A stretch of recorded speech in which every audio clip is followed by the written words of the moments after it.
नमस्कार, मी गौरी सूर्यवंशी. एस मराठीमध्ये आपलं स्वागत. वळूया आजच्या बातमीकडे. नाशिकमधून एक भीषण आग लागल्याची घटना समोर येते. नाशिकच्या पंचवटी कारंजे येथे माधवजी का चिवडा येथे दुकानाच्या वरवाड्याला मोठी आग लागल्याची घटना समोर आली आहे. आग लागल्याची घटना समजताच अग्निशमन दलाचे बंब दाखल होत आगीवर नियंत्रण मिळवण्याचे काम सुरू आहे. सदर घटनेमध्ये कोणतीही जीवितहानी झाली नाहीये. सदर आग ही शॉर्ट सर्किटमुळे लागल्याचा प्राथमिक अंदाज वर्तविला जात आहे.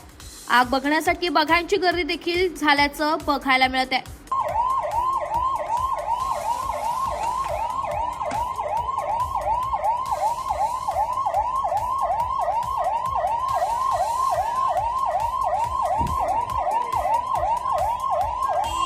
ए बाजूला सरक, ते उडतं अंगावर.